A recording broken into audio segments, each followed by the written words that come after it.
forgot to run the thing. Right. So I guess we're live. Hello, everybody.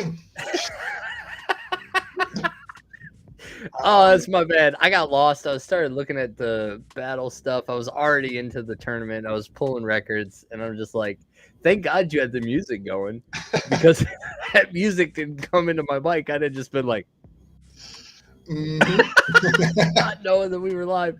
Welcome, everybody, to the YGG SPL Weekend Challenge. I hope everybody's had a fantastic week so far. Lots of hype in the Splinterlands community, lots of community proposals, lots of involvement, lots of price movement in crypto. I mean, guys, it has been a minute. It has been a minute since we've had something to be excited about. So my name is Roguepatton. I am joined by my co-host, Damour. Say hello, Damour. Hello, everybody. Nice to spend some time with you.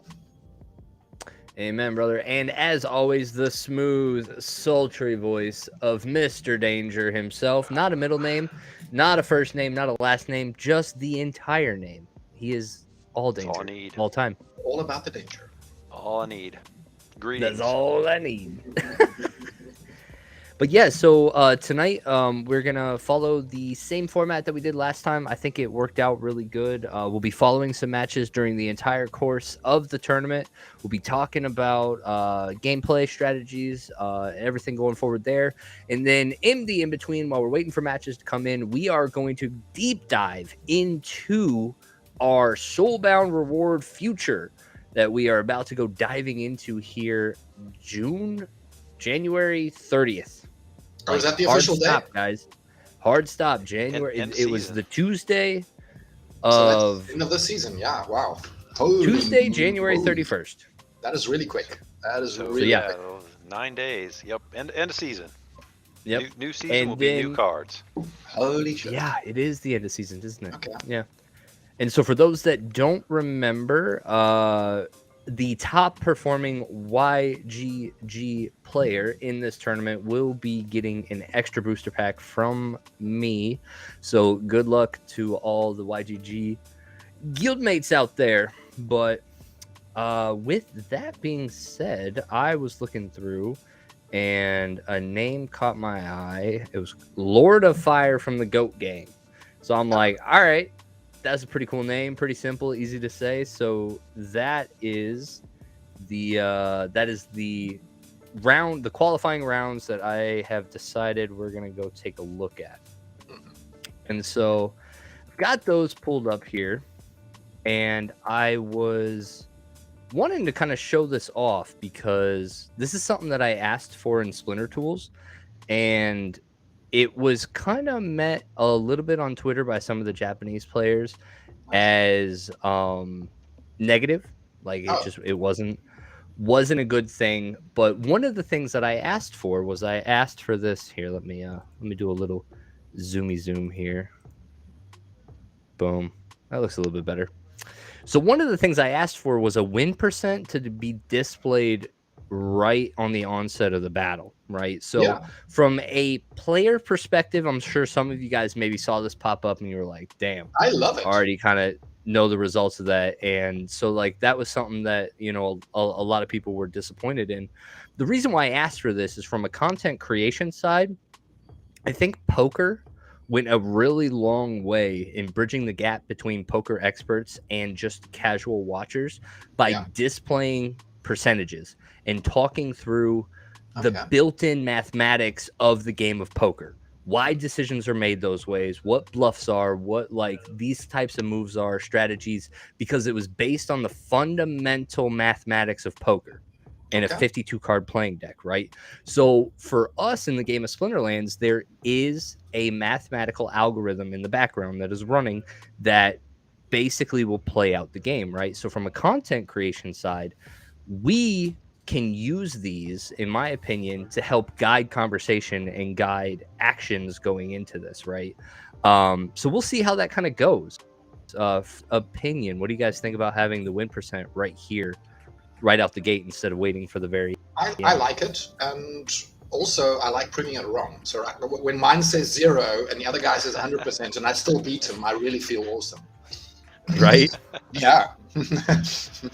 No, I'm definitely with you on that one. But yeah, so we've got this first match. Danger, did you want to tie in on that at all? Oh no, I think this is, like you said, it's a good tool, right? So you can start talking to folks about why that win, or why the on top is 100%, and what the player on the bottom has either done wrong or not accounted for, or whatever the card it is that's going to be whipping his butt, you can point it Yeah. out right at the beginning. Yeah, and that's essentially because when oftentimes you can tell very early in a battle like it's going to be 100% to nothing, right? And you don't have to watch it to see that go through. So in this particular case, one of the things that I'm identifying here is the second tank in the Hill Giant in position 2, not really doing anything, not serving a purpose, unless this is like a melee attack from everywhere type of rule set. No, so this is Silent Summoner.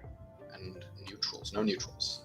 So a Silent Summoner, they both brought the same amount of magic, but there's 15 hit points versus 13 hit points in the first two.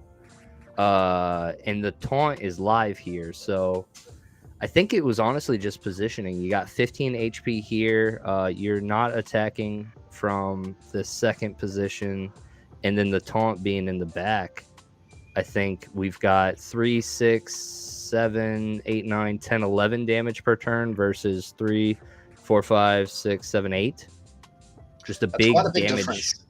Yep. And the opportunity is not going to really, it's going to be met with thorns. It's 1 damage. He's going to go for the thorns guy and die, or get 1 health lift.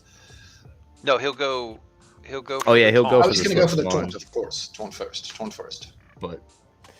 But yeah, this is definitely Kriz up there just has more damage per turn. And we see it in the slip spawn dying first, and then now we're kind of in this comparison match, and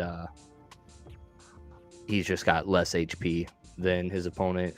Getting to the Silent Summoner, and splitting, like in bronze, bringing an opportunity guy with only 1 attack, I think is almost wasting a spot, because it's not performing or making any kills early, so it's just spraying like very wildly. And then we have another 100 to nothing, but another mirror. They both chose once again. Yep, they both chose Obsidian on the first one, and they're both choosing Kelia here. Looking like the Demon Shark versus the Blast rule set with no sneaking. So opportunities are really good plays in no sneak matches. So they both brought the Deep Lurkers.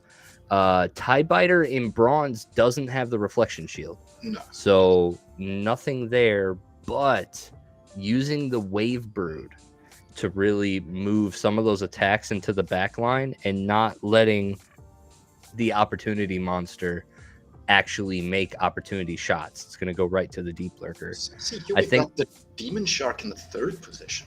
I see Demon Shark in 3rd and Flying Squid in 4, right? So it's like 2 It's like some mistakes melee have been made with setups. placement. I don't know. It just seems odd, the placement. Might have scrambled to put a team together on mobile, and maybe just wasn't able to lock in like the right lineup. But even just choosing what they did here, there was just so much melee, it wouldn't have attacked anyway, no matter what they picked. So maybe there would have been members not attacking for sure.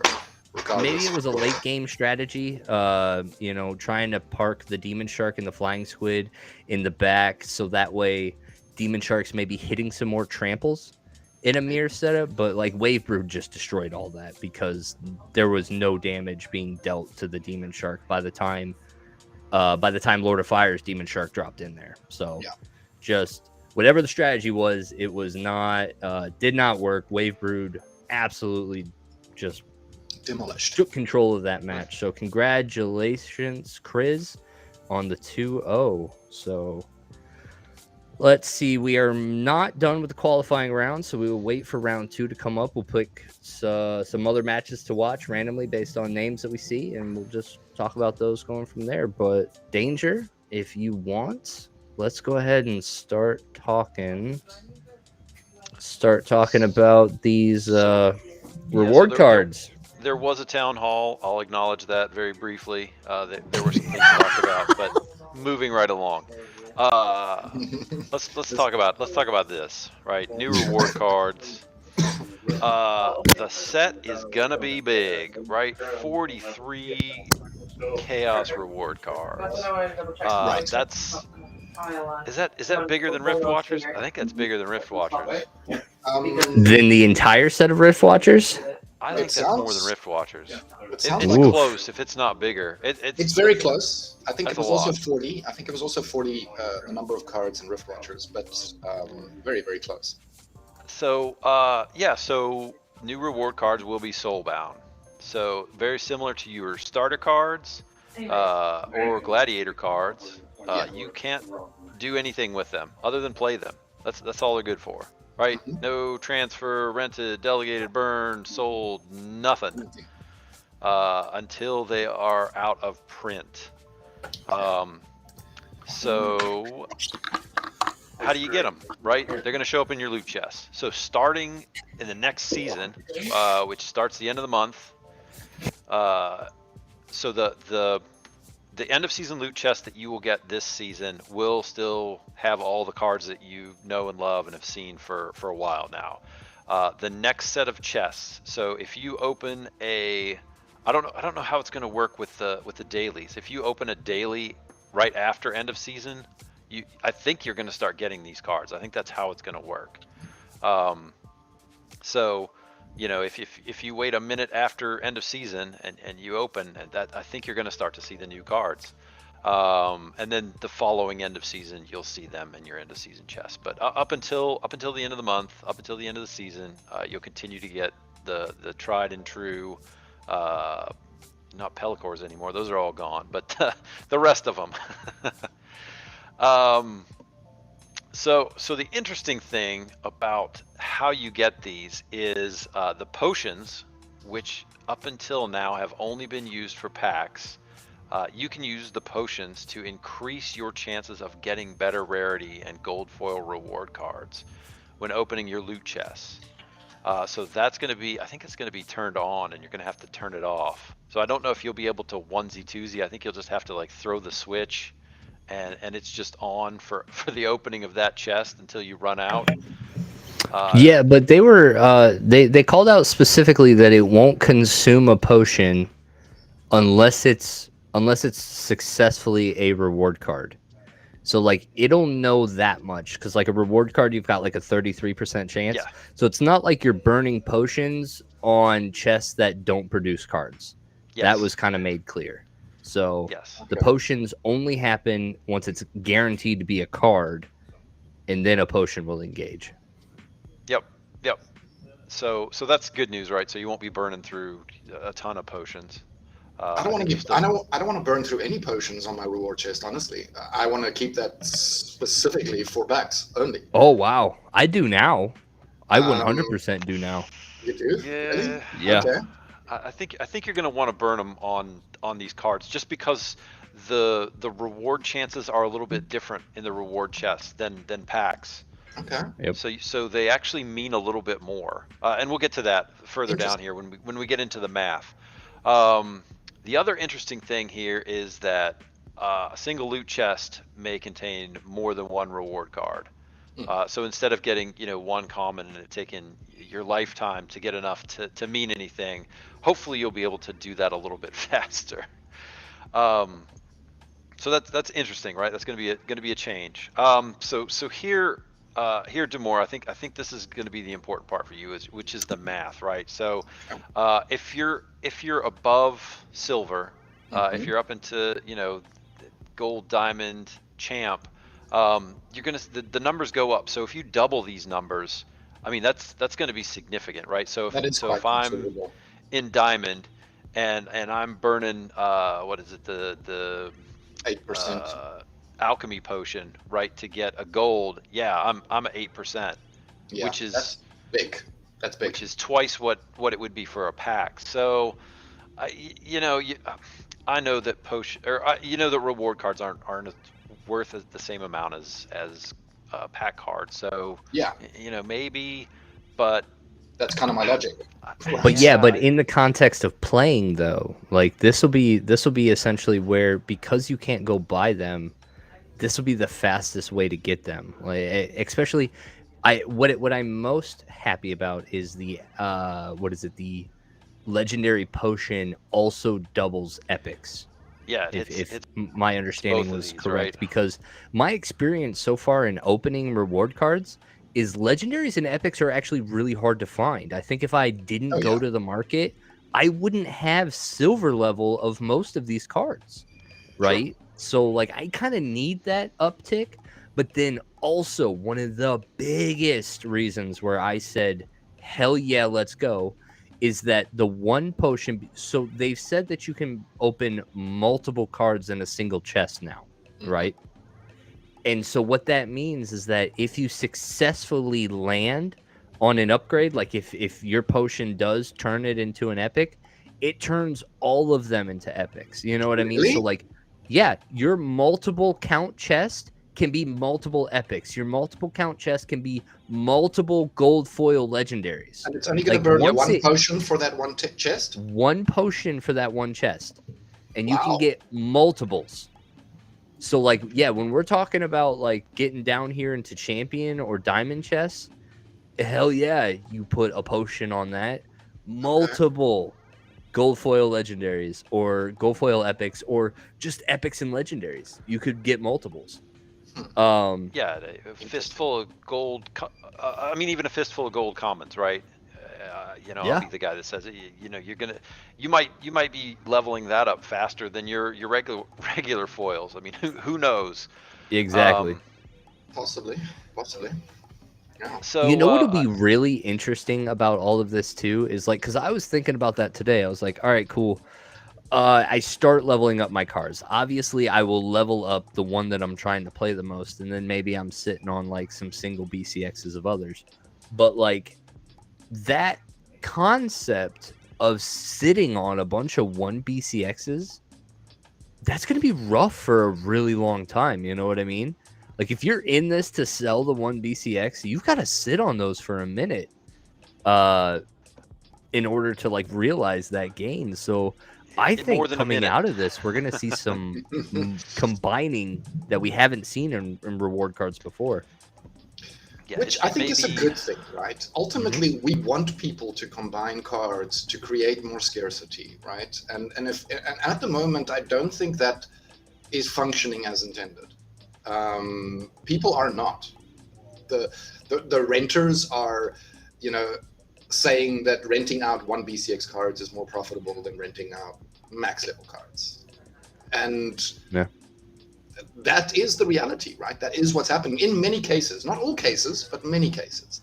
I hope this changes that. I hope this changes that. It might. I mean, because I mean, you got to level them up to play with them, you know. And I think what we're seeing right now, especially, is like a lot of players can succeed in the upper leagues with just like rewards and chaos, you know, like cheap stuff. So, like, imagine having these things leveled up. Like, would you be able to push into a league that you normally couldn't? Right? Like, is just playing the game right now with 40 cards, summoners, and like a deck, like would you be able to, like, are we gonna make diamond players with reward cards? Like that's kind of the thing that comes in my mind. Like it's not financial at that point. Play the game, get these summoners, and like if they're leveled up, wow, maybe you're playing in diamond now with these construct summoners, you know. Like we're proving it with chaos. People can play in diamond and champion with chaos only decks. Maybe they can do it with just rewards, right? So I'm kind of looking forward to that. I got the next round's matches up if you guys are ready to pass it back to me for a minute. I think before we go there, let's just touch on chat here for a little bit and read the comments and perhaps answer some questions, and then we can jump back to the game if that's Got okay. it, brother. So Virus says the metas in this tourney are going to change big time with the new reward cards. Agreed. Yeah. Yeah, this tourney will actually be really interesting because it'll be very unique at that point. Like bronze will be the first league to see the The new max level of cards. the reward cards, Yeah. right? And see them be meta. Yeah. So For yeah, sure. it's gonna be awesome, honestly, to be sitting in this seat while we're doing that. Boomber says he loves the potions. Okay. Um, there may be some people who don't want to use gold full potions. Sure, I can. I'm still unconvinced that it's a good idea. But What are you we'll see. saving them for? You'll get more. Just Um, play the game. Yeah, get just more. play, baby. Just play. Well, I'm opening packs as I'm earning them, as I'm opening them, or as I'm earning them in the chests. I'm using them. I'm burning them. I'm going through them like crazy at the moment. Nice. So this reward card will be 1 to 2 years. Does that mean that when we get to unbound them, it's rotating out? Yeah, That's so the intention. we'll talk about this. We'll talk about this. We Yeah. don't know yet. You're jumping the gun. You're getting to dangerous spicy takes here. Stop that. Yeah. Boomers. You gotta let me get through all the boring stuff first. Yeah, let's get May just jumping right to the rotate out even earlier than that. All right. yeah. Last It'll be comment here. That's what I'm thinking. The demand will be from wild players only when you want to sell. Okay. Yeah, so yeah, we'll definitely kind of talk about that. That time frame is probably the most contentious part about all this. Super hyped about a lot. That time frame, we'll talk about it. So in round 2, we have Parsival versus Yixvan. The last 3 letters of the alphabet, way too many Right. of them, and a number 3. That's Got it. the later part of the alphabet 3. That's your name now. We'll Sorry. call him Thaddeus for short. We'll call you. So in bronze, Ilthane is just probably one of the most powerful. We've talked about this before. The rares in white get the best upgrades going into this. So return fire was real nice there. Not getting any thorns damage here will be super helpful. And those heals aren't really doing too much, but those there stuns heals? though. Oh, you mean from the crystals? Those stuns. What are we Yeah. doing? Oh, the heal. The He's revealer. good. Yeah, now that The single heal on a 2 health monster. What? Yeah. You It just works. get down in bronze when you've only got works. that one magic attack left and you can't get past a single heal. This is placement of those healers is pretty critical in bronze because you can absolutely get down to that match. And because yeah, you would think, right? Something with 2 health drops into position 1, land 2 shots and call her a day, but nope. Parsival lands think it. they were lucky just to get through that Pellicor as fast. I figured that Pellicor would have dodged an attack and then it just Yeah, Pellicor, I wish in bronze it's not near as evasive. It doesn't Like have enough.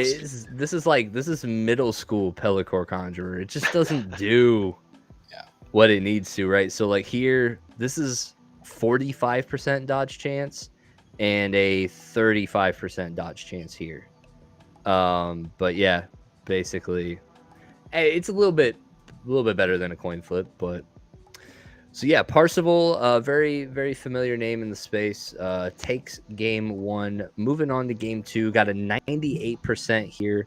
Obviously picking the Thispa, getting that phase ability. Looking at a lot of magic, but not, in bronze, phase isn't really like you're not going fast enough in bronze that I think phase really comes in to help here. But looking at this though, we'll have to take a look at these rule sets.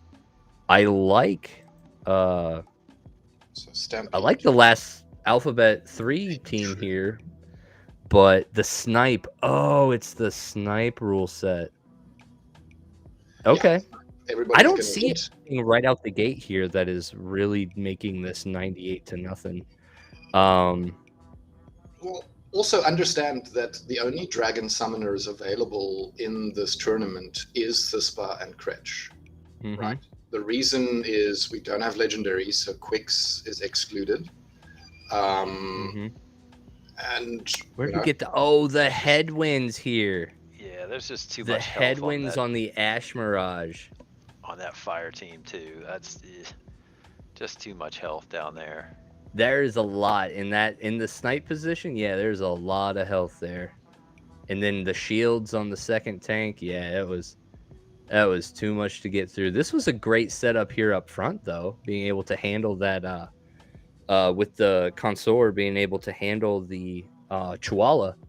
But yeah, just not enough in the back line there. 99 bronze red actually does have some firepower now because of Rift Watchers. Rift Watchers beefed up red. So for sure. Congratulations, Parsival. Moving on to round 3. Woo!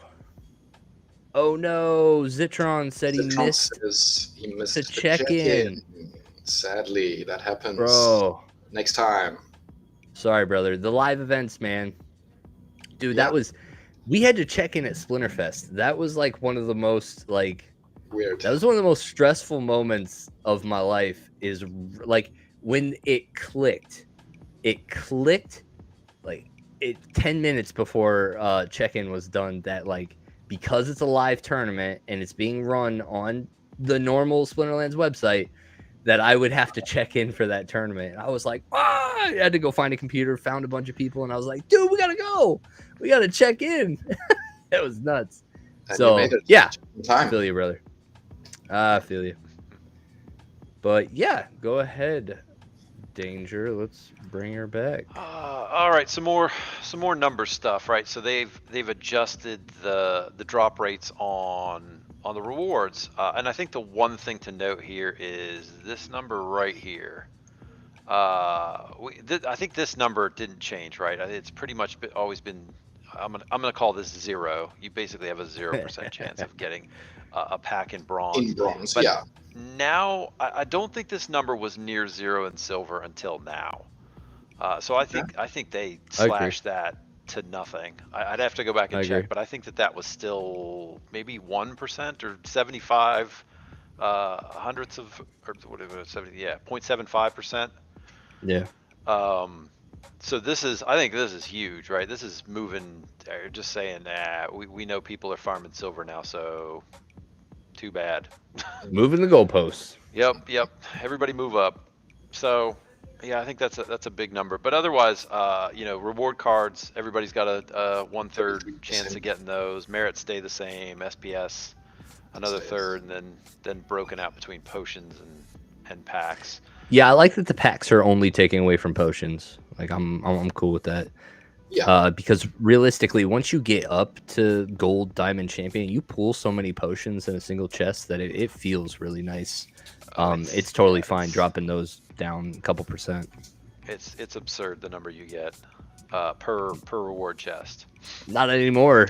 I'm gonna need all of them. Yeah, I love my potions. I love my potions right now. I just want potions. Seriously, that's the main thing I'm after. Honestly, and that's what I wish. Like I really want to make sure that everybody, because I spent so much time, like I would buy 100 packs and then I'd have to go to the market. That's a part of the calculation of how much are you investing into this pack, is literally going and buying the DEC to piss it away on a potion. Like I've done that enough in the game that you can't give me enough potions in a reward chest. Yeah. You can't. It's not possible. I know I will use them.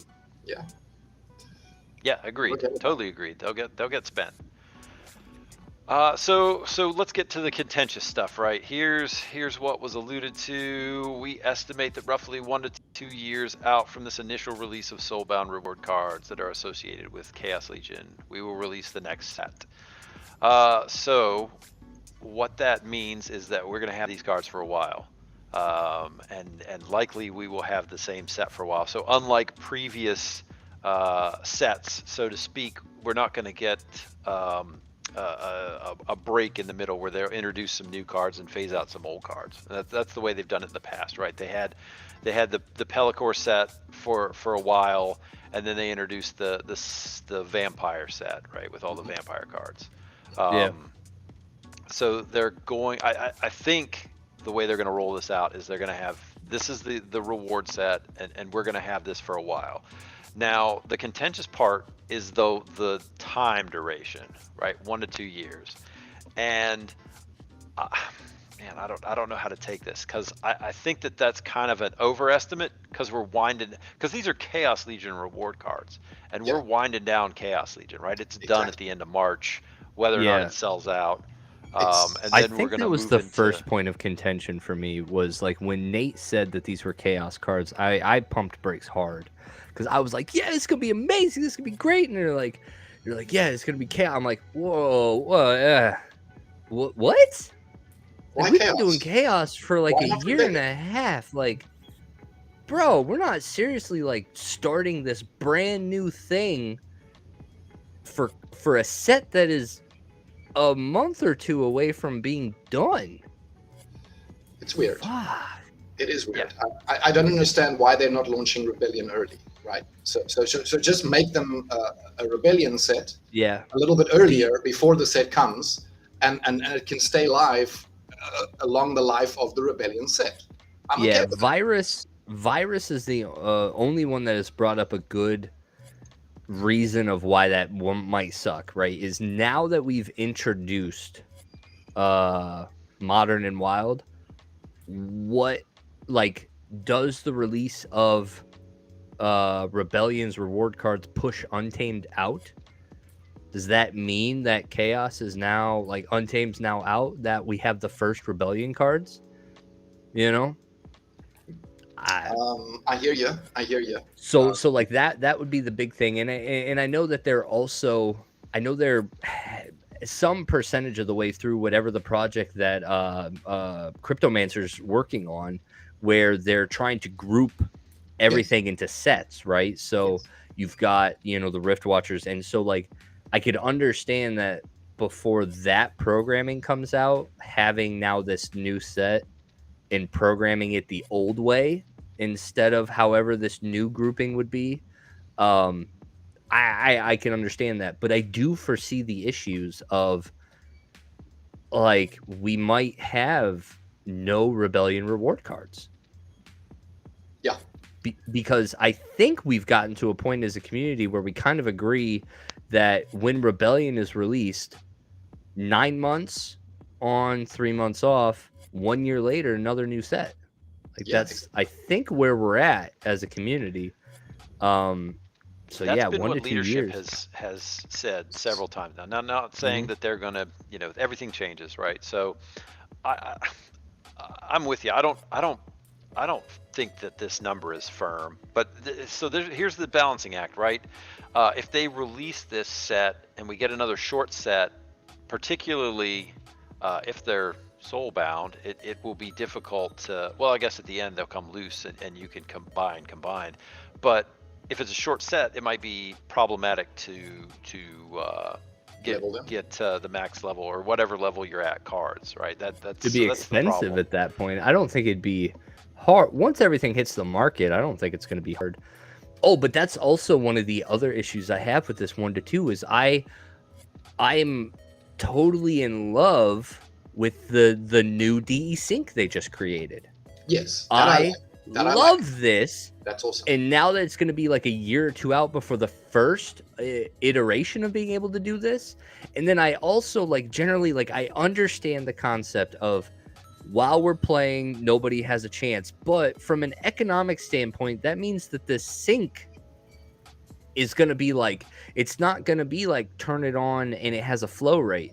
It's going to be like off forever and then floodgates and then shut it off right away again once everybody's minted. It's just going to be like a massive pump on tokens as soon as the card goes out of print, and then we won't have that ability to sync for a whole nother year again. Mhm. Right? So I don't like that idea that Okay. like this will only be once a year type of sync Type for of thing. DEC. You know, if it's one amongst many different things, I'm okay with that, right? If it's only open for a certain amount of time, it may create, you know, some FOMO.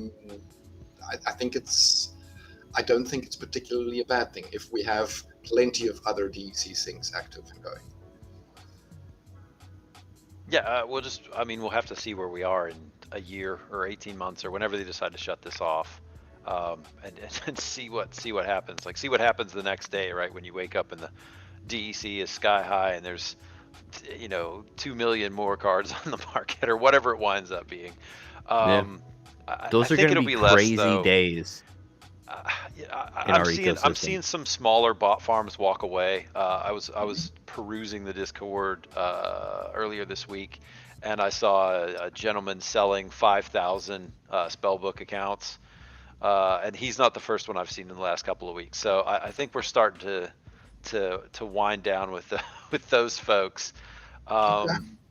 Maybe that's a good thing. I would think so. We'll have to, I guess, wait and see what it looks like. Yeah. Hey, I've got I got round 3 battles ready. You guys want to jump into those? Oh yeah, let's do them. Let's do it. Awesome. All right, so Mr. Bobcar J is in the chat, so I figured, hey, let's go ahead and no, don't show that one. We don't we don't want to know how he did. Okay. Well, he's got an 88% chance to win this, so he might right. So yeah, Mr. Bobcar. But more importantly, let's look at this man's opponent. That looks familiar.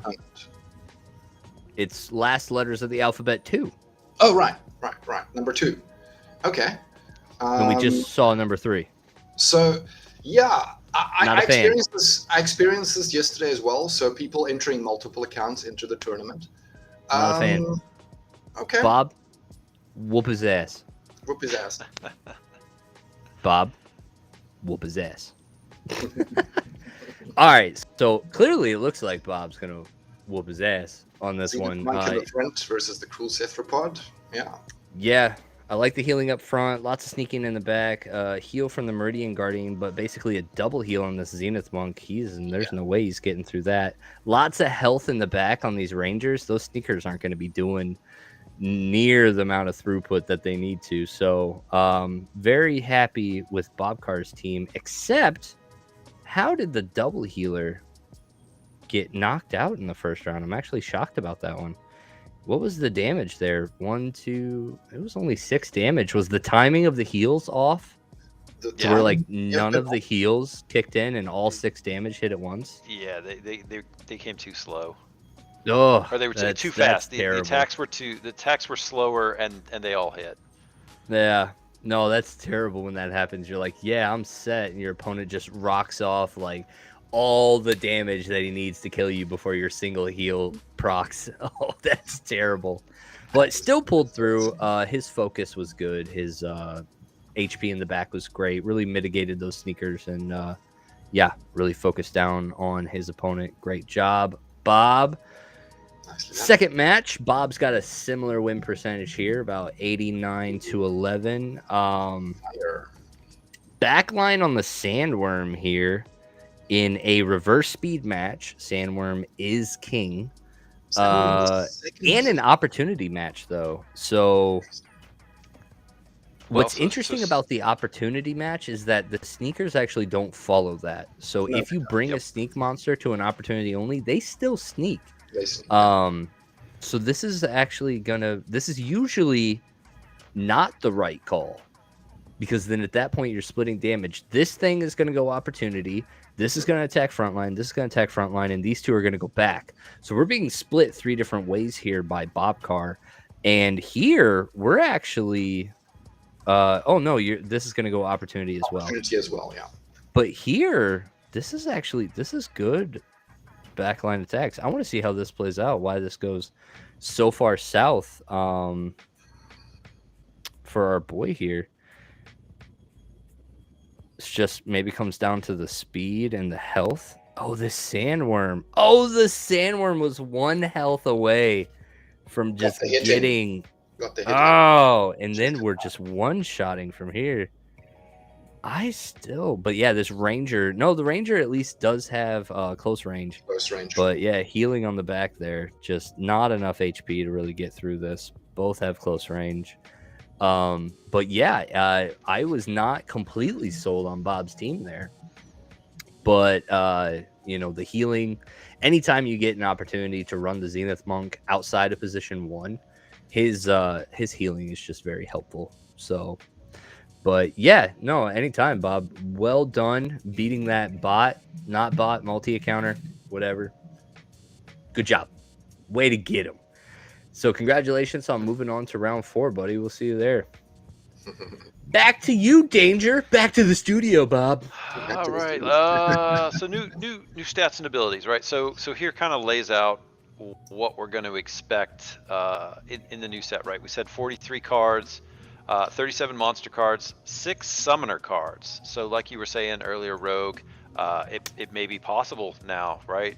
I clearly remember Aggie saying that we weren't going to do summoners anymore, but here we are. Apparently we're doing summoners some more. Did you hear him say that? Yes, they have said that. I know he has said it. I'm pretty sure. I don't know if Matt said it, but I know Aggie has said it. It was much earlier, right after the Daria, I think, that was mentioned. But I also, at the same time, I've recently heard on one of the town halls, I don't remember which one, that they said they're thinking about doing more reward cards. And here we are. So yeah, they did one of each. A bit of a flip-flop there. I kind of think that, you know, we gotta generate some need for packs, and that's kind of what the summoners were doing. Yeah. So I thought that was the reasoning. So I don't really know about this idea. I guess we'll have to see. So what was mentioned, and we might get down to it. So each of the summoners is going to be a 6 cost.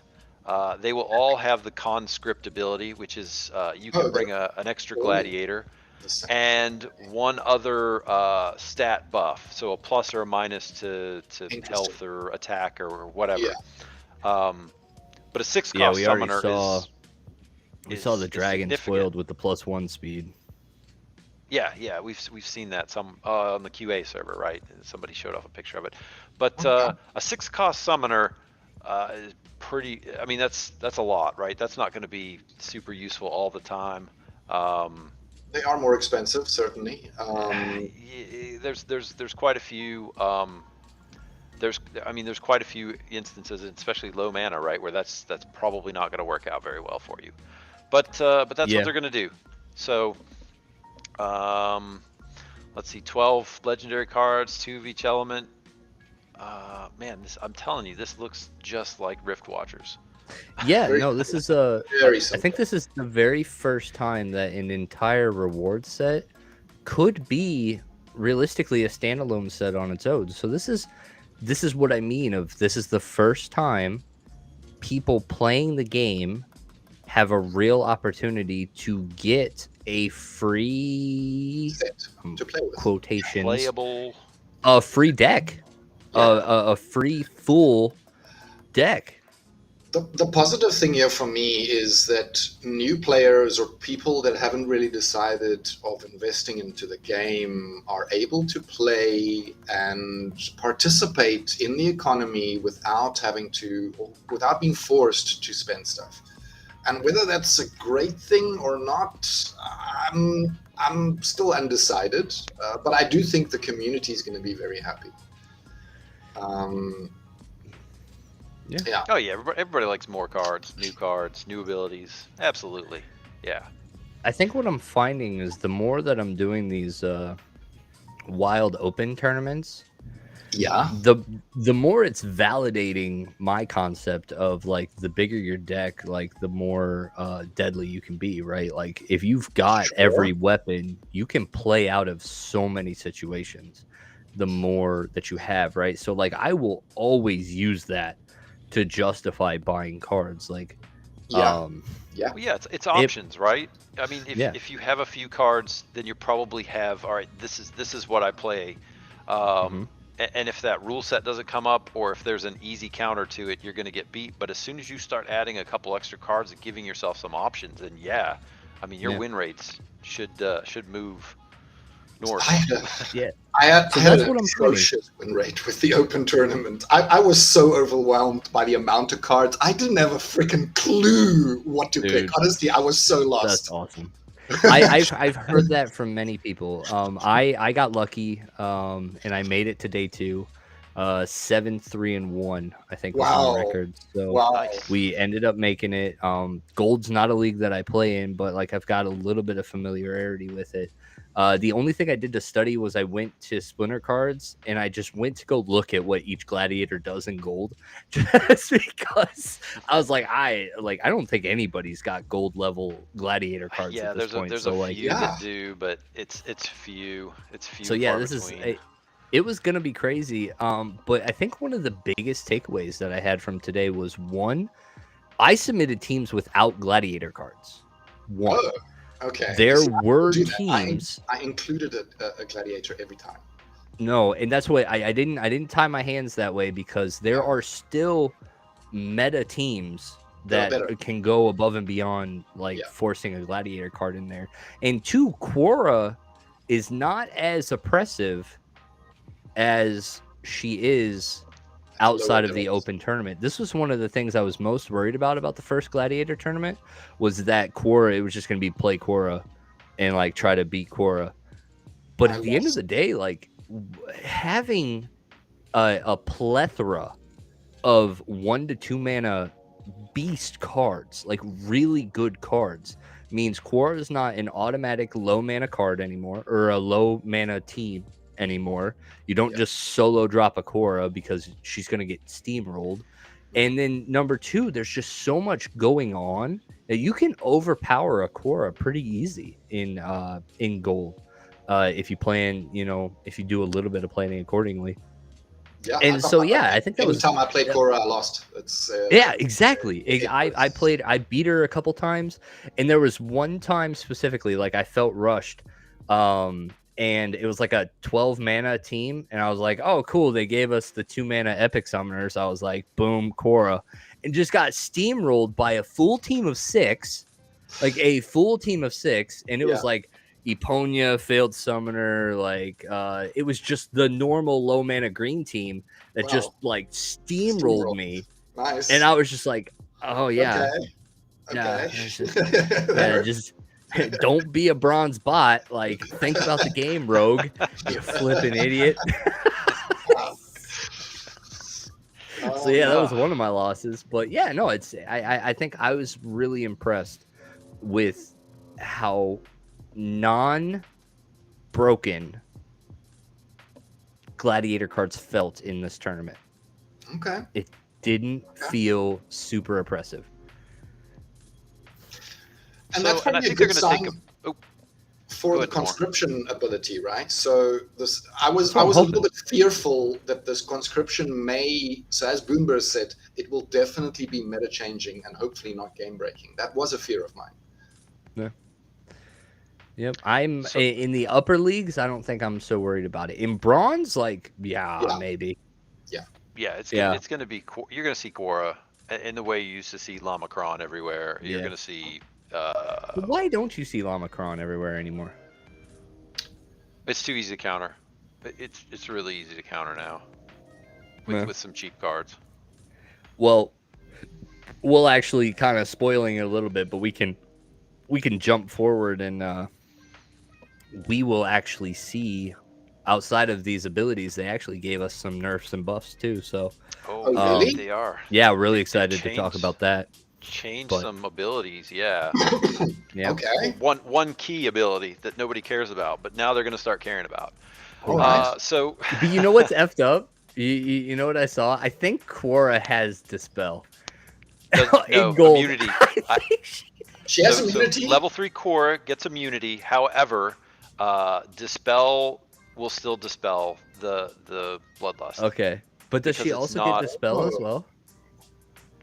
I felt like I was looking at her and I was like, oh, she's got the answer too.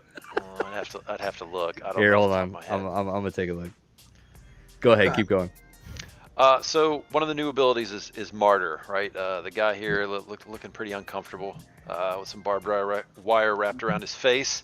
And what he does is kind of a mini enrage, right? So the 2 monsters on either side of Martyr monster will get +1 to all stats when that monster dies. Yeah, it's not a mini enrage. That's a mini bloodlust. Oh yeah, yeah, Sure. okay. Mini Mini bloodlust. That's a mini bloodlust trigger. It's everything. Plus one total stats. So Yeah. yeah, so this will be really interesting to see both, you know, the kind of cards that this this ability winds up on. Yeah. It will be interesting to see. You know, it might be like redemption on Uriel, right? Which is always kind of cracks me up.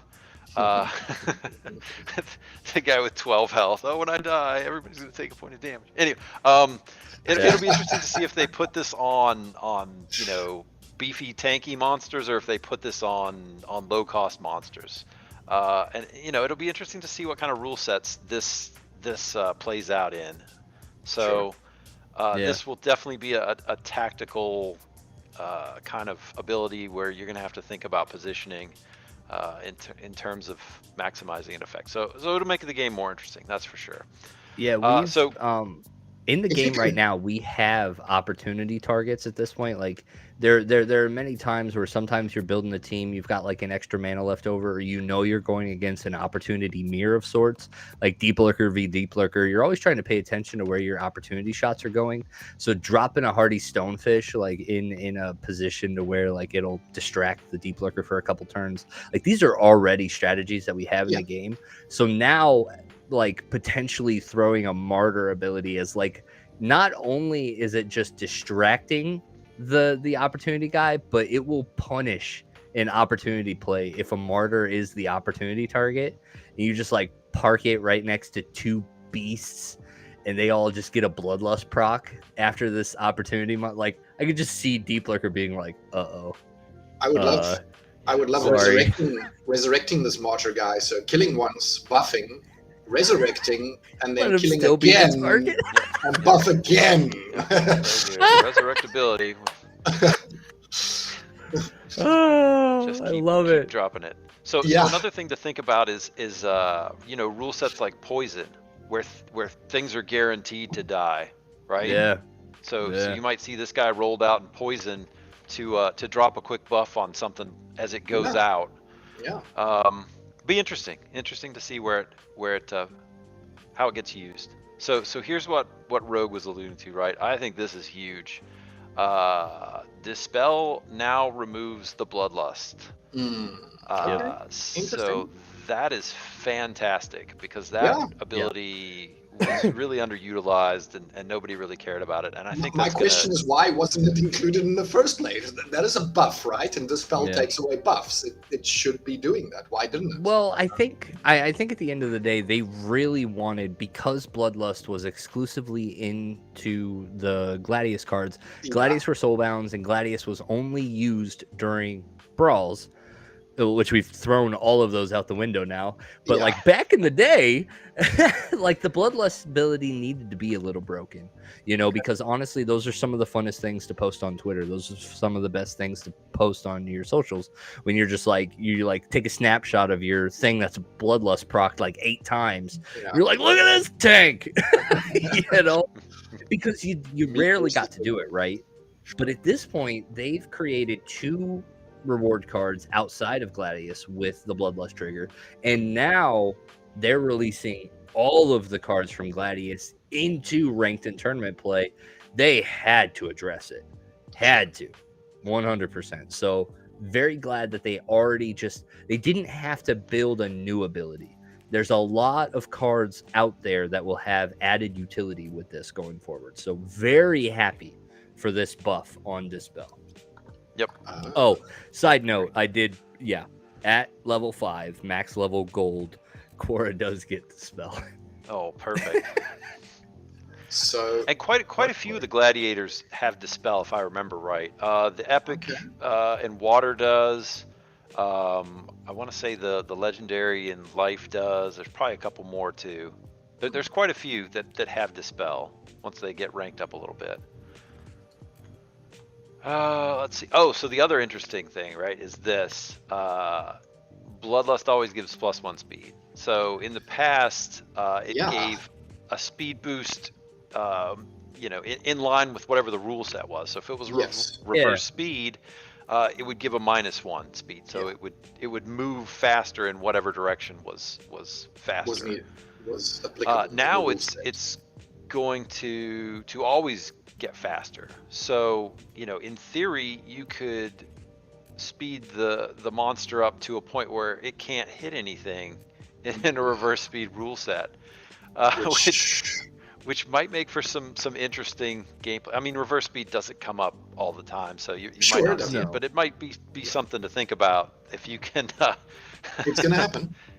Oh yeah. It'll happen to somebody. It'll make for some good replays, that's for sure. But it'll be novel, I think, more than something you'll see used In my a lot. In my head, I'm imagining like those like the really buff dude at the gym that like you put a sticky note on his back and he can't get it. And he's just like, that'll be like reverse speed with your bloodlust guy after he's procced 5 times. He's just like trying to attack a monster and he's like, sitting on his back and he can't reach him. like, Right? Got it? I like it.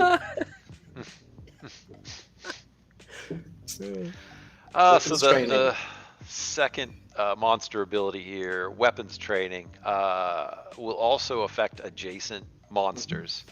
So this is kind of a weird thing to me, right? So it's going to give monsters that don't have an attack some sort of attack, you know, based on whatever that monster with the weapon training is. So maybe it's a magic attack, maybe it's a ranged attack.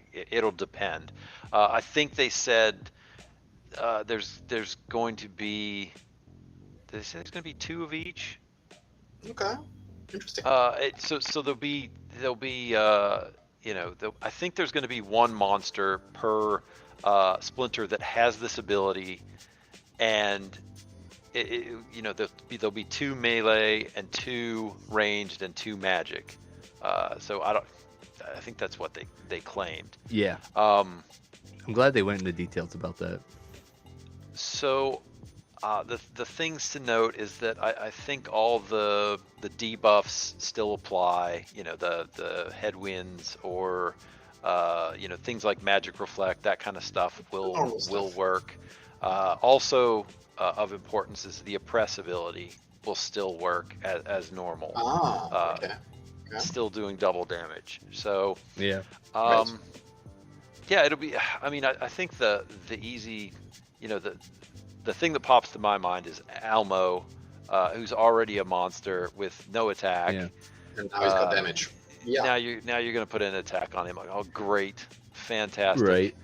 Akjira. Yeah, no, I think this is going to be interesting. Is this the one where they hinted that like the way that they kind of organized this is our legendaries are going to have this ability? Oh, you think so? Is that kind of what they were saying? Is like this is one of the abilities they're going to pay the most attention to? Yeah, I don't remember. I don't remember who they said, but there are some. Oh man, you know who's the no attack gladiator in fire? Oh yes. Oh yeah, the swiftness guy. Yeah, who's yeah, so give fast. that man a knife. Let's go. Yikes. So I think that there are some pretty obvious choices for this, but it'll be interesting to see how it plays out. Yeah, I think this is another thing that can also be dispelled. But Last Stand? No, the weapon strength. Weapon expertise. Yeah, sure. I mean, it will be a buff, a positive buff, right? So it should be dispelled. Oh, here you go. 6 cards. Here's where it says 6 cards with the new weapon training. Legendary cards. There you go. Two yeah, melee. 1 from each element, no neutral. 2, 2, and 2. Yeah. Yep. Okay. So the weapons training ones are going to be like pretty sought out. Like I think just by this, they've identified that one's going to be a little crazy. So yep. So I'm totally to fine pair with that. Them, hey, I got right? round 4's matches up whenever you're ready. Let's watch some matches. You want to watch some matches? Yeah, we've been a while. Let's watch a match. Let's watch some matches. All right, so for round 4, I think it's round 4. Yeah, round 4. Yep, I have picked out our boys Quelled and Dr. Dre 420. I love that name.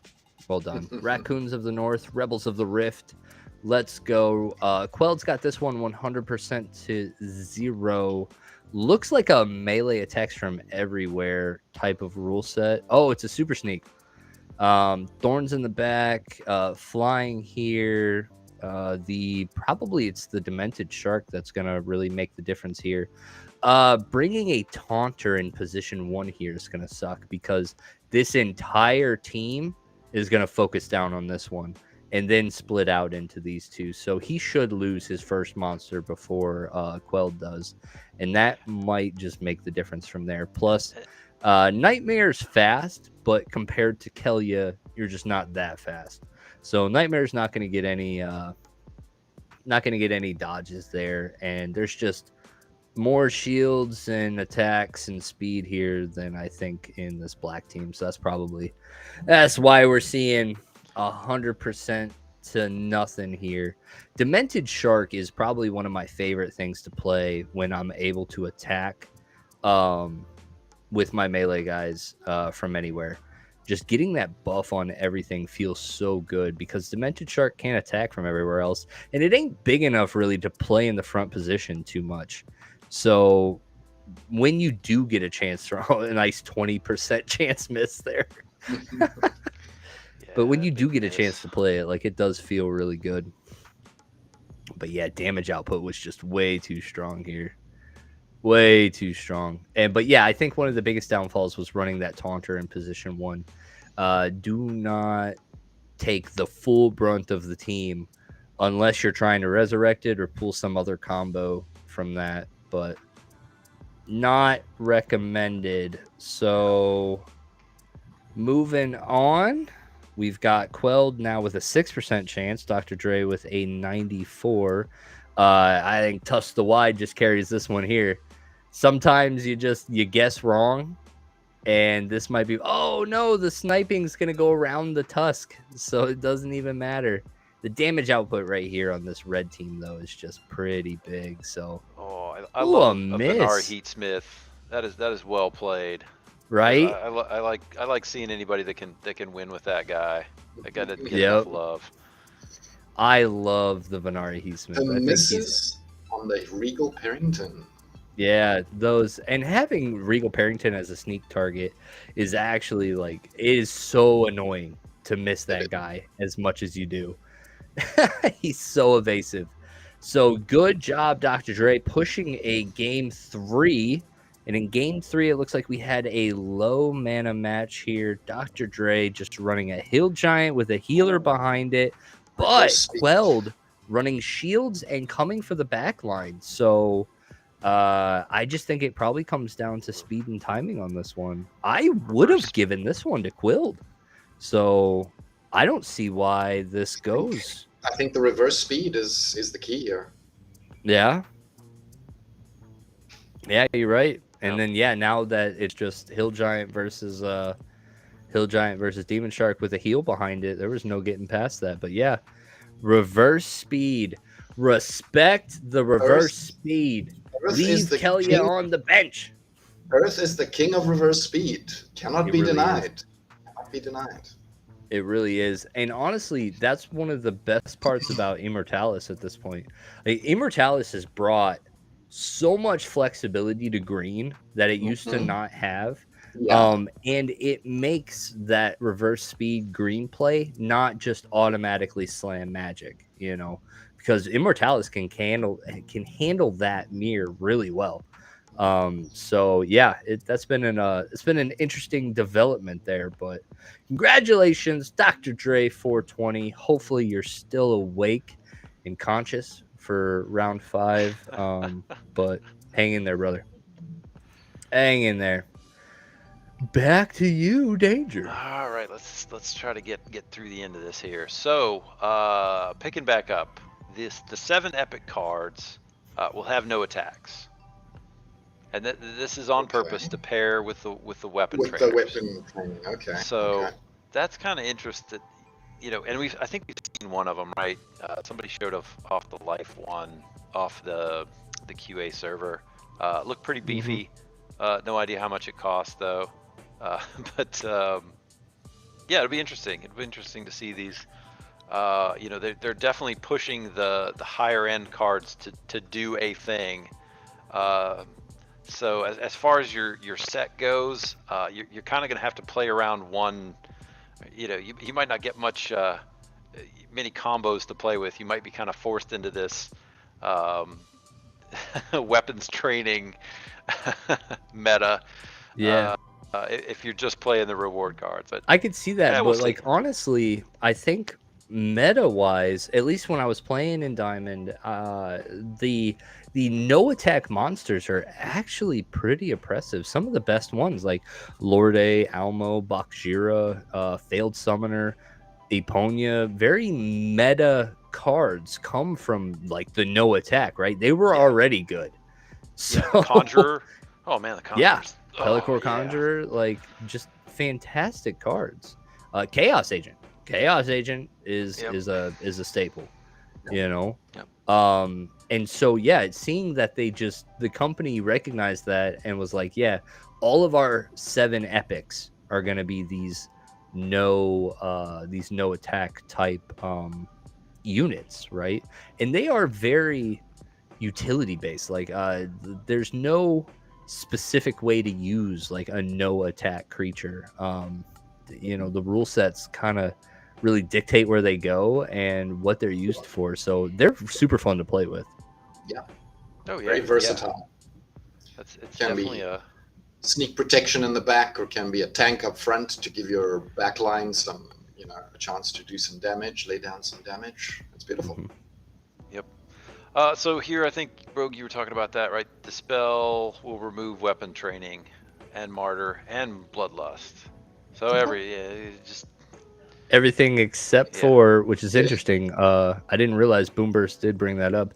It should probably hit Last Stand too. I would think so. I can't see I'd agree why with not. that. I can't see why not. Yeah, last stand and rage. Yeah, I could see that. Yeah. That's it's kind of surprising they don't, but we'll see. I mean, maybe they changes stuff all the time, so we'll see. We'll see where it goes down the road. Yeah, I feel like just And, being in this game for a year, like from where I started to where we're at now, it is very different. No, there is no hard. Like Aggie said it many times that like nothing is off the table entirely, and like they've definitely proved that in the last year that I've been here. Like things that I thought were hard and fast are not that hard and fast.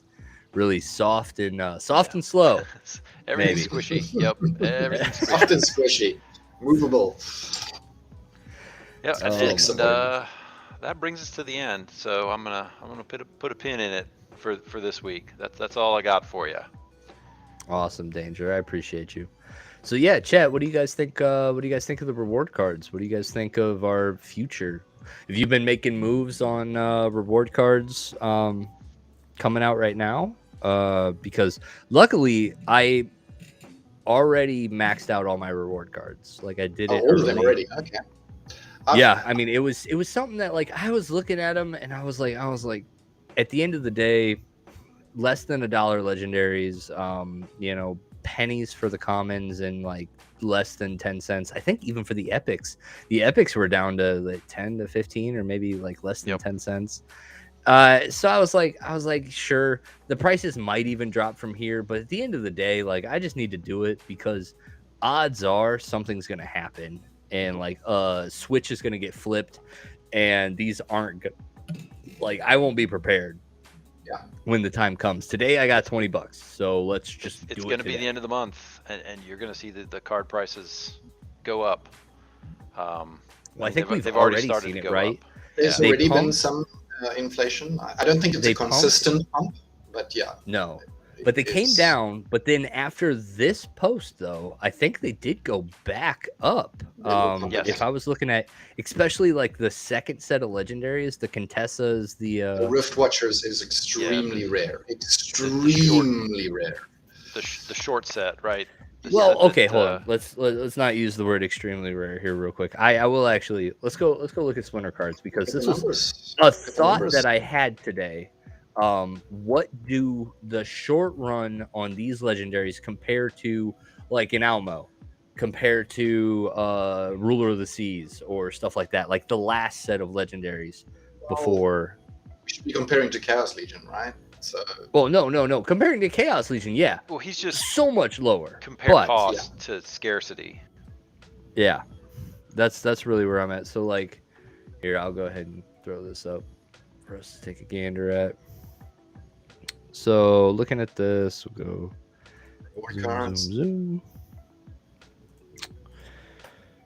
Okay. Reward cards. All right, so like the last ones we had, so the last ones, Lord A was at 10, Spirit Miner was at 10, Kraken. So like the last print run was 10, and so these will probably be at worst 4 times more than that, but nowhere near the 134 that we got out of this one. So let's. Oceanus, where's Oceanus? Yeah, Oceanus is down here at 135,000 copies of Oceanus versus 37. So we're talking 4x. That's a big difference. Difference. So yeah, and 4x. sure, and honestly, of the reward cards, these other 3 that they released, these are just better. They're better than everything except for Oceanus. Oceanus is super meta, but better than Bilshka and Harklaw for sure. I would say. Yeah. Jared Scar, not so much in bronze.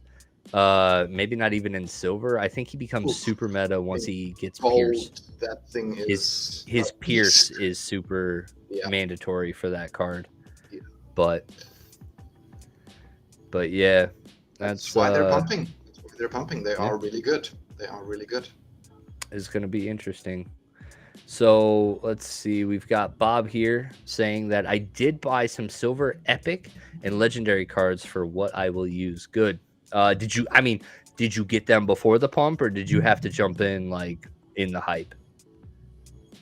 Looks like Boom Burst is good. He got everything silver and some extra key at max. Cool. Yeah. Let's see. We got Blackfoot here saying still more liquidity than Chaos Legion. Is it really? No way. 37,000 versus. What? He's not wrong. Holy shit. I didn't. Okay. What? I'm missing. Oh, yeah. Sorry. Hold on. I don't have that up again. My bad. Bro. Chaos Legion's only got like 31,000 on their legendaries versus those last 3 rewards have 37. So I mean, it's kind of a comparable print run. Like by the time we get fully opened, they will be less than Chaos Legion because, well, hell, we've only got 60% of Chaos open. What do we got here? Yeah, it's something. Chaos like Legion is 54% open. So 3 million. We still got plenty of room that we will outpace the second run of the print. But yeah, right now that was a shock to me. I didn't realize. I was like, wow, we really have printed a lot of those. That's pretty crazy. Pretty crazy. So we are in our final or our top 8. I think we're gonna watch Dave and Shinji for this go around. Our 2 YGGers right now that we have, we still have Virus and we still have Dave the Great. Danger, thank you very much for joining us tonight. I look forward to talking to you next week. Have an awesome sleep, and we will see you soon. All right, brother? Take care. Danger, thank you so much. Danger's got to go catch up on his beauty sleep. He's got a big, important day tomorrow where he does important things for his important life. And we are very grateful that he took time out of that important life to come hang out with us and read us the news in his sweet, sultry voice. So thank you, Danger, for all that you do for us. We'll make sure that we continue to show you the love going forward. But yeah, so Dave the Great and Virus are our last 2 YGGers. Dave the Great rocking a new guild. The That man legacy is legacy. join the legacy. What did you do? I He believe did. there was some payment involved. What payment Yes, is no. this? No, we actually so Suitcase and I were in conversations, and Okay. so the YGG fighting Illy, Mhm. Illinois, Yeah. they're Illinois, but it's Okay. Illinois, Eleni? Illinois. But yeah, anyway, you know, they're in a situation where they are actually a lot of amazing players, right? They But are a really strong guild. they're stuck at like 10 dedicated like elite people, right? Not really filling out the brawls too much and really dominating tier 2 but not able to move up to tier 3 Yeah. because of not having really the players to play in gold and diamond, right? Yeah. So we in legacy just had really a couple gaps. We had like maybe a gold foil gap and like an extra diamond gap to really excel in tier 3. So we did a merge essentially, and so what we're doing is we're now sharing resources between our two guilds to make sure that tier 3 is always fully optimized and will always backfill tier 2, so that way like that can also still be dominated. So that way if you're not playing in tier 3, you're still getting great rewards in tier 2 with you know, the fighting Illy, and then we'll just grow from there essentially. Now that like we will essentially have two groups dominating in each of their respective tiers, we'll should be able to grow faster from there. So yeah, so here's to a great partnership from there. But yeah, so watching Dave with the legacy tag, I'm like, yeah, let's go. Nice. Feels good because I've been playing against Dave for forever. You know, Dave's a frequent in the Splinterlands TV streams. Just a great character. So to finally like be on the same team, it's just like nice. Pretty cool. That's pretty cool. But honestly, a lot of them that we have in there, you know, I know that Albie, Mapleicious, there's a couple others as well. Like big names have accounts like within this guild, and so you know, just being in the Discord with them, being able to like share and you know this experience with some players that I've been playing with for a really really long time. I'm very excited. I'm very excited to see how this goes. But yeah, it looks like the only match we're actually waiting on to move on to tier 5 is the Dave and Shinju. Oh, I don't know what happened to their first match. Oh, so it looks like Dave took the first match on a surrender or a not submitting a team from Shinju. So we'll kind of see how this plays out from here, but we're going to be limited on the amount of matches that we're able to watch because of that first. But anyway, let's see who we got here. So it looks like Dave is in the chat. Dave says, yep, Dave says, looks like I will have a free jump to semis. My MA surrendered his battle. Yes, no, he didn't. He's back and he's fighting you, so you must fight him back. Fight him, Dave. No freebies. No freebies. No freebies. You gotta earn your spot. In the hype, but still cheap. Yeah, I mean, yeah, they're definitely still like of the more reasonable cards, but you know, going from a $15 maxed out to a $30 maxed out is a little bit different, you know. So I've got most of my reward cards maxed. I don't have all of them maxed. So there are some that I do need to look at and pay attention to. Yep. Yeah, so Blackfoot's saying that they are burning 3 or 4 million packs though, right? I mean, we'll see where we end up. I don't think we're gonna actually end up at that much. That we currently have more than what should have been burned, in my opinion. We currently have 1.3 million burned, and cry, sad, tragic. Yeah, we'll see. Honestly, we'll just see what happens from there. I mean, I'm with you that like I'm sad that it all burned, but I am glad that we've created this new like continuation of airdrops. I think we could have done it without burning the packs, but I think the airdrop continuation is really important for us. Getting all of these new cards out more frequently has been awesome. We're less than 7 days from, let's see, 25,000. So we've got 4, 8, 9, 10, 11 days till we get the black one, and then we've only got one more after that. Great. Yeah. Oh, Jim Morgan, welcome. I heard from a small bird that Rogue likes mudkips. Is that true? If you're talking about the Pokemon, I think Mudkip is adorable. I've never been a water starter type of trainer. I am always going for the fire starters. Charmander is my life. And so, yeah, every other generation from there has been just fire. I've but never really played hoping, Pokemon.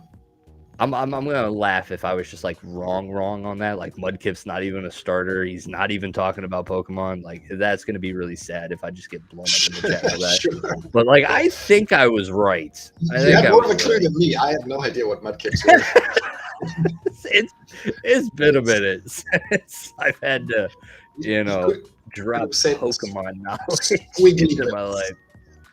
All right, so I've got the rest. Generation 3. Okay. I've got the rest of Dave's figured out here. So we've got 98-2 on Shinju. Looking at these lineups, we're straight mirror, except we've got the implementation of a scatter shot. Yeah.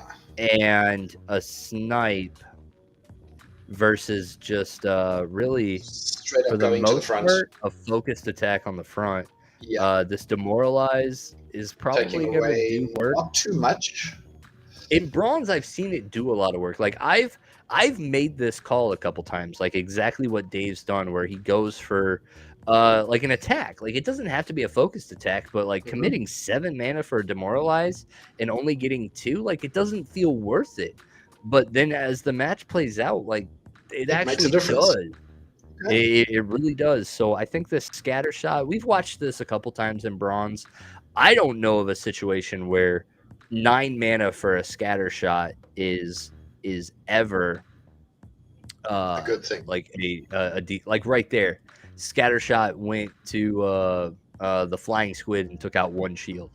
9 mana to take out 1 shield, and just not having any control. Oh, double tacked, and still not going to get this thing dead. So the watercolor, though, I really do like the watercolor. I think it's great. The watercolors. That stun is always nice. Stun in bronze really just does go a long way. But yeah, not gonna have the follow through here to be able to. No, not demoralized. It really does, especially in the mirror when you're just like when your first 2 are the same. It absolutely did it. So round 3, Dave the Great comes through with 100% to nothing on this, just out the gate. Ilthane versus Sloan. That's not going to end well for Sloan. Return fire into a fully range-ready team. Like, this team's going to eat itself. And this front guy here is just, he's not even going to take anything. Oh my goodness. He's just going to just stand there like a boss. Ouch. Yeah, just get steamrolled. So yeah, great front tank in bronze that time meddler. But yeah, great job, Dave. Way to just bring the heat. Yeah, again, choosing between red and white in what was that? Like a relatively low mana. You just get so much more power out of white. Ilthane is a great bronze summoner. So congratulations, Dave. You almost effed it up being super confident and like thinking your opponent was just gonna like let you have it. Then he came in and smacked you in 2, but you came out and smacked him back. Well done, sir. Congratulations. So I'm moving on to the final 4. Let's go check and see. Made it. Oh, Virus is there too. And you're not playing each other. Maybe a YGG championship. Come on, baby. That's great. I'd love to see that. Oh my goodness. That would be awesome to see. Yeah. Awesome. So let's see. Did I guess right? Jim Morgan says 100% from Gen 3. Yeah, definitely not a Mudkip, man. Not a Mudkip, man. And I'm trying to think. That would have been Chimchar. Chimchar would have been the fire one then. Again, shooting. Actually never played that one at all because I think Torchic was Gen 2, and that was like, I was mad. I was mad that Gen 2 came out because, like we talked about that on our stream here, where how playing this game for over a year, how many things have changed. And I feel like as I've grown up, I'm more able to adapt to the change. But when I was a young boy, and I was being mentally conditioned by anime, specifically Pokemon, I was very mad when they decided and brainwashed me for years to catch them all. I was very well versed on the 141. And guess what? Your boy caught them all. I have all the original 151 Pokemon in a binder still. And as soon as I did my task, my job, my brainwashed mission, they added more Pokemon and still told me I had to go get them all. You have to get And I was tired. I didn't want to get any more. I was tired. Sure. I felt like they moved the goalpost on me. And I was like, at 9 years old, I knew that was wrong. I knew that was wrong. And I walked away. And I said, screw you, Pokemon. I'm not doing this. Plus, like, I think they had some, like, I was the original 151. I like looking back, some of their names like aren't really that original, like, Caterpie, Weedle, and all that. I'm like, yeah, Beedrill. It's just like, like that's not really original. But like I was like, this is the first time I'm seeing it. This is so creative and great. And then when they came out with the other ones, I don't know. I think Meeple might have been one of them, and it was a sheep, and it was called Meep or Meeple, and I was like, you guys are just grasping for straws. F you. Like you're just not even trying. Try you. I was a very emotional wreck when they came out with Gen 2. That was the end of Pokemon for me. And so yeah, anyway, thanks Jim for bringing that up. He's probably not even here. He was just like dropped like a little Pokemon bomb and just like walked away. And left. Sure. Yeah, he was just like, yeah, enjoy that one, Rogue. Flashback from the past. Go cry to your wife after the stream. Yeah, I never played Pokemon much. Really? Nice. Well, I mean, honestly, you didn't miss out much. It was a lot of conditioning from some elites, and it was great. Misty was the reason why I married a redhead. So, I mean, it's just sometimes Pokemon runs your life. Big influence for your life. The influence of my life. So yeah, the bot analyzing my deck. Dave, nice. I think the Splinterlands percentage. I'm quite surprised by how many 100 or close to 100 zeros we're getting. Right? Got it. I don't see many games where I'm playing where it's 0, 100. Right? I'm always like, lower percentages on both sides. Well, honestly, because you introduce an aspect like outside of Kitty, right? Once you get to Kitty, you get to back to kind of the maybe some of the numbers that you would see in Bronze and Silver. But once you start introducing stuff like blind is a crazy ability, like just being able to, it's very OP, come out and just add 15% RNG to everything. You're just like, like you're not 100% unless you're true striking, because I added 15% to the match. Like, enjoy. And so, yeah, that was something I noticed when I was playing Luthion's account. A lot more 50-50, 60-40s, 70-30s. Like, very rarely was there a 100 to 0. But if there was, it was always against me. Because I sucked. I sucked. Like, that was always the worst part. It was like, I put together a great team and I get like a 70-30. And like, that was always the best that I could do. But when I really sucked a team up, it was 100% to nothing. And I know my opponent's like, ha, this guy really sucks at champion. And I'm just like, I'm learning. Look, I would probably suck at champion too. No questions asked. I mean, Yeah. it's Yeah, some rule sets and summoners do seem to mess it up. What's actually really cool is because of this idea that I had to add the percentages to this, I actually jumped into their Discord, and the Splinter Tools dev team is like awesome. They're just they're really there and they're great. talking, and it's a quiet Discord. Like it's Yeah. not super flooded Very with active. BS. Yeah. And so it's literally just about the tool. And Yeah. so after I asked for that, they implemented it. Then I told them about the feedback. They added the toggle. Like it was amazing. And then the last thing, or like while I was playing, I had a 100 to 0% that I lost. Like I was 100% the favor and I lost, and I was like, How did that but work? like it was cool. That's happened to me so many times in the last year. But I was now in the Discord and I was already kind of talking to the devs. So I'm like, hey, like bug report. I was like, hey, like I think this happened. And they were like, oh yeah. Looking at the code, it doesn't look like Immortalis added shatter to all the monsters. We'll go ahead and change that. And I was like, and then so they fixed Immortalis on the spot because I just Nice. shared that medal with You them. And I was shared. like, Okay. hell yeah. So like, yeah, I'm That's actually great. in That's the great. last 2 weeks, I've actually been really like super fond of the Splinter Tools program at this point. Like That's very great. down to earth, like great people that are still building and working on their stuff. Like haven't given up. Just if you see something, share it with them and they'll address it. That's great. Great, to know. great, That's great to know. people. Yeah. So let's see. Let's go ahead and check on our battles here. So we're gonna go ahead and watch Virus this go around since we watched Dave on the last one. Mhm.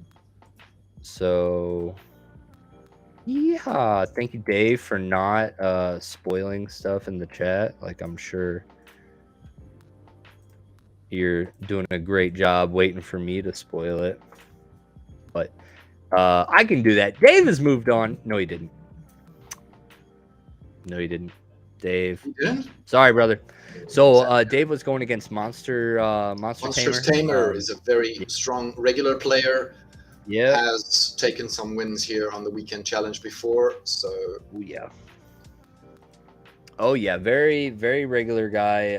Splinterlands, RU, absolutely dominant guild full of awesome shiny players. sure. So looking forward to seeing Monster Tamer in the finals, and then we will see how the last Our semifinal game or showcase. Yeah, game. so we'll go ahead and watch. We'll go ahead and watch these play out here while we're waiting, and then we'll kind of go from there. But in this first match, we've got Jaffa. I'm gonna say Jaffa instead of Jaffa because I think Jaffa's probably right. I'm okay with the But Jaffa, that's an unfamiliar name making it to Final Four. So congratulations, my new friend. name. Yeah. Yep. Virus is 73% the favor here. I see a taunt. It looks like a no snipe, no sneak type of rule set because I noticed the Sea Stalker here didn't have snipe.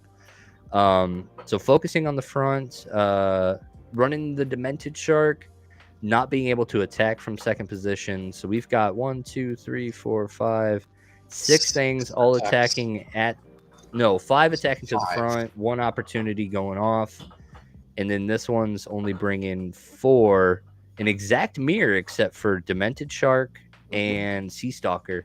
And I think Sea Stalker is just the right call. Once you take that snipe off, you can go 8 mana and you can drop a 5 range on the front. Yeah, this goes great here. So yeah, the only issue here is running Chihuahua up front means you gave away your shields and your speed that you normally get from Akelia. So I would actually be really curious to see what the win percent of this is if you just ran the exact mirror, but instead of running Thispa, just literally Demented Shark it anyway, and see if that actually increases your odds here because he's running out of time here. It's looking tight. It's looking tight. It is getting really tight. Oh no. So there's very little damage. He lost at the 73%. None of the speed. None of the speed came through for Virus there. Oh my goodness. And those So are my favorites. Virus, To prove the yeah. system wrong. I can beat you, even though 73% the favor. Squeaks that one out. So let's go ahead and see. Now RNG. Virus with a clean 100%. He's like, I'm not 100%. screwing around anymore. Welcome back to the field, Kelia. So we've got full focus Axmaster. attack, straight mirror, except no, not a straight mirror, actually. Demented in the Traditional front. team up here, magic heavy team down here. So running the Demented Shark in position 1 with no Normally, why? yeah, I don't know. Does he not I don't have a know. demon No shark? thorns, no nothing. He had a demon little shark weak the up front. previous round, right? So why not play the demon shark? I'm a little bit confused. I'm sure he got to 46 and just wasn't able to sustain the demon shark mana? up front. The mana. Yep, and okay. really, like, clearly wanted to play all of this magic, right? But Yeah. magic is a great way to get past the demon shark. But when you're running the wave brood, oh, it was a snipe rule set too. So Okay. And a maybe knockout. So maybe that's what it was. He's It was not just gonna- basically saying that because you're sniping, you're only going to come after me with at best your first and second thing, and my tank can sustain, and all the magic should chew through your team better than what you could mine. But it ended up not being the case. That taunter did work. Yeah. Did absolute work. And honestly, Reach really messes with that strategy quite a bit. When you go 2 meleeers versus 1 in a snipe rule set, you can actually really break up a snipe setup really well in those situations. I've lost to a lot of people running a Reacher in a snipe rule set because I usually put something up front that's a little squishy, maybe a little heal or something that I know can survive 1v1. But then once it goes 2v1, if I didn't account for that, oftentimes that breaks up my setup. And so, yep, Virus got in there. Let me just quick hide here so that way I'm not giving something away. I love the reach play. I think it's a very strong, especially in the water. Earth, I don't do it so much because I don't have the Bramble Pixie yet. There isn't really much available in the modern side when it comes to reach.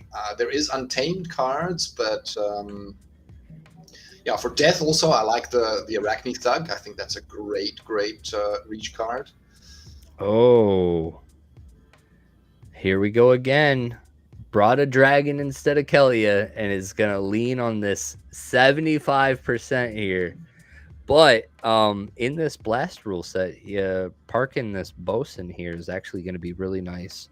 Running the epic summoner here allows him to play the level 3 runic skyclaw and the level 3 runeslinger.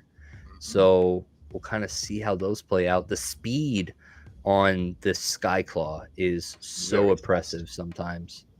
And then, yeah, again, we're seeing this 9 mana scatter shot show up. Somebody will have to make note if at any point I am streaming this tournament and somebody plays the 9 mana scatter shot ranger and wins, I'll give away something. Because at this point, I've got enough data that says if you play this card in this tournament, you'll lose. So stop. I don't like that card, honestly. Out of the Riftwatcher shit, that is the one I dislike the most.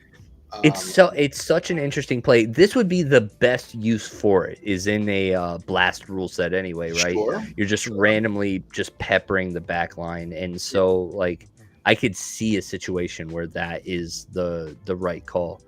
But oh man, here we go again. So round 1 finally through the taunter, but Chihuahua is looking way worse than the Demon Shark here. Yes. So we'll see. That blast protection though is going to be really helpful. We just got to land some shots on this Demon Shark. That was a big hit. Was it stunned? Oh, it was stunned. He's playing the knockout strategy here. Yeah, the Rune Slinger and then bringing the knockout punch. Wow, congratulations, Virus, again making it tight though. Like, Oh my goodness, trying to play dragons when it almost seems like Kelly is just congratulations, Virus, making it to the finals. You are the top YGG player. I will be sending you a pack going forward here, but let me hide here.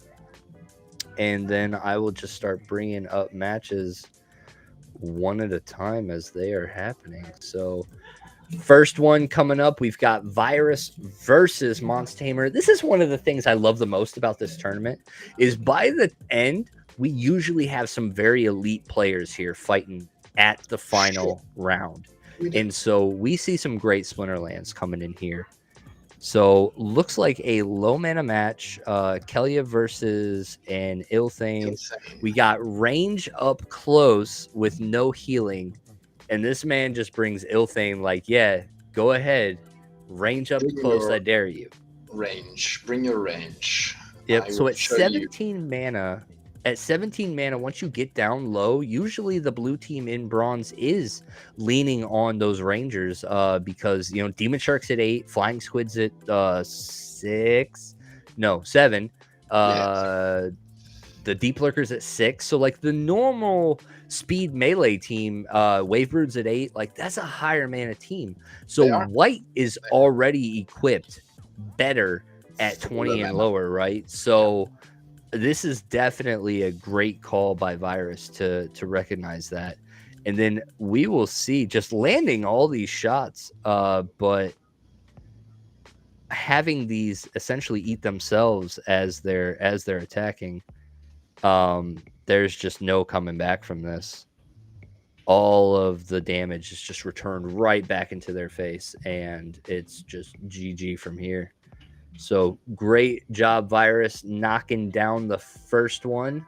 We will see if you're able to follow this up. But what's Bob saying here? Let me mute this off my way. I am answering his question.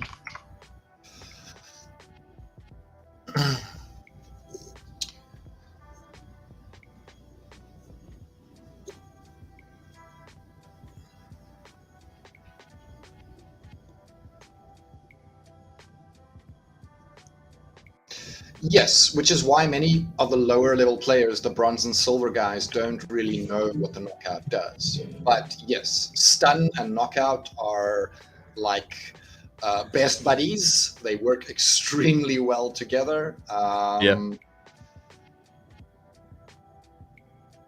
Yeah, and that's what you know what, like playing in Champion, like when you see all of this stuff really start to stack up, like blind is not an ability that a lot of people in silver or bronze know about. One of the other ones, I think one of the big ones, if I remember right, it was what's the one that when you die, 1 damage to everything? Oh, that's Redemption. Yeah, Redemption maybe, or something like that. Like that's one that you just don't see in silver and bronze. There's a lot of abilities. There's a lot of aspects to the game that you just don't unlock till you start playing at the higher leagues, and yeah, it's pretty interesting. Yeah, knockout and stun, very, very good combo. If you can, as many stuns as possible, because the moment somebody's stunned, double damage from anybody who's hitting him, who's got the knockout ability. So especially in that rule set, is very, very advantageous to do that. Yep. Yeah, it's I think in bronze now, because of Rift Watchers, they have released a knockout in, or a stun in all splinters. Yeah. There's one in all splinters now. The first one that we actually got wasn't that long ago. That was the Revealer. Before the Revealer, there was no knockout in bronze. No stun, you mean? No stun. Yes, I apologize. No stun. Well, there was a very, very old card that did have stun at that level, but it was very expensive. It's one of the alpha or betas or something like that. I apologize. Yeah, modern then. So for modern, yes, Revealer was definitely the first, but yeah, a whole string of them followed in Rift Watchers. Yeah. Ooh, look at this one. We finally got our first 60-40. Nice. Wow. Nice. So Virus only slightly favored here, and so we would be looking at positioning here. What do you see, Damour? So again, I with see a the mirror. demented shark in the front, right? I don't really get that. I don't really understand why. Because if your tank is going down, you're going to lose your buff, right? So why put him in that dangerous position? I'm not really. I don't really get the logic. I Perhaps I'm also missing agree. something. Like in the opportunity format, like I can kind of see the argument here because it's not the opportunity target, so it's only It's going to be not. taking like one hit the whole Yeah, time. sure. But in this case, putting a healer in that position instead, knowing that like your Zenith Monk is going to take a hit and then heal back up for the most part, I actually really like that play. Yeah. Versus because the way that this is set up right now, the way that Monster Tamer has this set up is Zenith Monk is actually going to be the last opportunity target. And Zenith Yes. Monk isn't really something that I want to 1v1 against, like, but that's essentially what we're looking at here is the Hardy Stonefish is going to be first target, and then we've got Bandit. Bandit on second target, And then Cruel Cephalopod. Cephalopod, and then and then it'd be Demented Shark or the Zenith Monk based on their position here. But whatever they have this set up, they have it set up favored to where Virus has a 10% up. So let's kind of see how this plays. Oh, the sneak. Hold on. Time out. Maybe that's it. So like the sneak, remember sneak So the doesn't sneak care play, about opportunity. yeah, it doesn't do the opportunity thing. So he So does have Virus both has his sneak at the blocker back. being the Pellicore Bandit, Yeah. where the Hardy Stonefish is both the sneak and the opportunity target.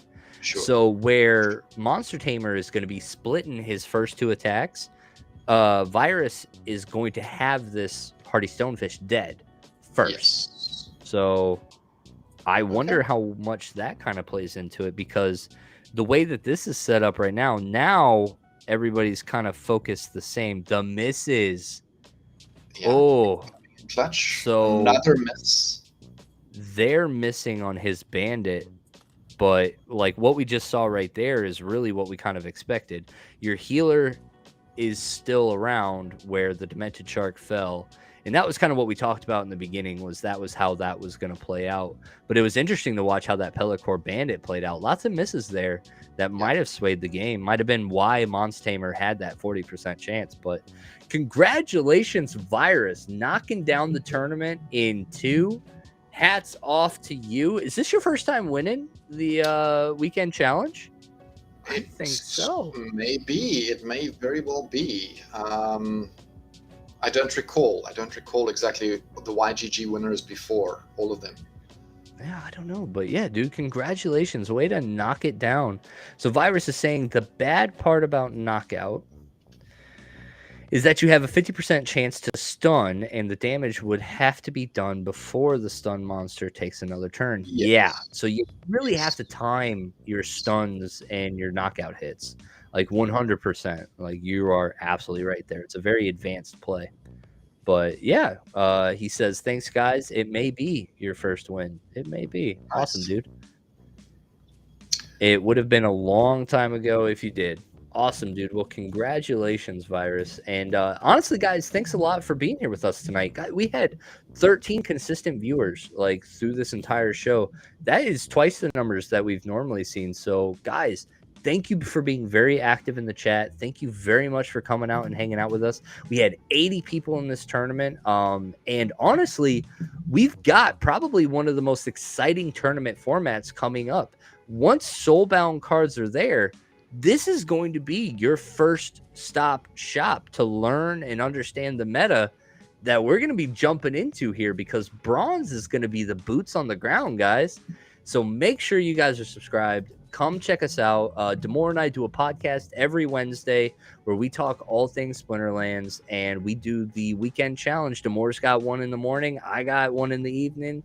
And we are always around doing content. So make sure you guys are out following us around. And yeah, that's what I have for tonight. It might be an early bedtime for me as well. But Damour, how you feeling, brother? You had a good day? Feeling good, feeling good. Had a busy week, but doing well. I'm a little bit in two minds about the whole Soulbound thing, whether it's a good thing for Yeah. our economy or not. I do understand what they're trying to achieve. Whether it is going to do that, I'm not so sure. We'll have to see. We'll have to see how it plays out. Yeah. I'm with you. I think it's an exciting change, and I think there's a core group of people here, and now's a good time to try something like this. I believe that this is a more sustainable model for us going into the next bull run. And so I'm just excited that we're here early for this, man. Yeah. Very excited. But guys, thanks for coming out tonight. As always, it has been a pleasure to talk this tournament with you guys, to show you guys this wonderful game of Splinterlands, and to talk through some strategy. You guys have a wonderful night, and we will see you guys next time. GG, everyone. The more the merrier. Cheers, guys.